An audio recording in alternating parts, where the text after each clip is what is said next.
ਉਸਤਾਦ ਜੀ ਬੇਟੇ ਨੂੰ ਨਾ ਵੇਖਣ ਆਏ ਹੋ ਆਹਾ ਤੇ ਉਹਨਾਂ ਨੂੰ ਆਈਟਮ ਆਪਣੇ ਨੂੰ ਮੁਤਾਸਰ ਕਰਕੇ ਆਈਟਮ ਕਰਕੇ ਵਿਖਾ ਰਿਹਾ ਤੀਲੀ ਬੂਟ ਨਾਲ ਬਾਲਣ ਡਿਆ ਉਹ ਸੱਸ ਦਾ ਸੂਟ ਸਾੜਦਾ ਆਪਣੀ ਬੁੱਢੀ ਨੂੰ ਕਹੀ ਜਾਣਾ ਮੇਰੀ ਤੇ ਮਜਬੂਰੀ ਆ ਤੂੰ ਤੇ ਮੁੱਛ ਰੱਖ। ਕੁੱਤੇ ਦੀਆਂ ਅੱਖਾਂ 'ਚ ਅੱਖਾਂ ਪਾ ਕੇ ਲੰਘੇ ਆ ਤੇ ਕੁੱਤਾ ਨਾਲ ਦੇ ਕੁੱਤੇ ਨੂੰ ਕਹਿੰਦਾ 1 ਮਿੰਟ ਮੈਂ ਜਰਾ ਇਹਦੀ ਗੱਲ ਸੁਣ।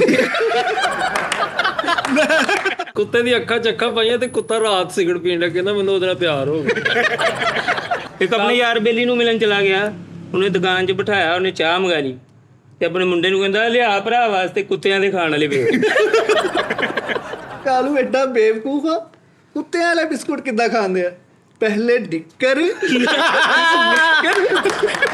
ਸਾਜੀ ਖਾਬ ਵੇਖਣ ਦਿਆ ਤੇ ਖਾਬ ਵੀ ਇਹ ਵੇਖਣ ਦਿਆ ਕਿ ਮੈਂ ਕੋਈ ਖਾਬ ਵੇਖਣ ਦਿਆ।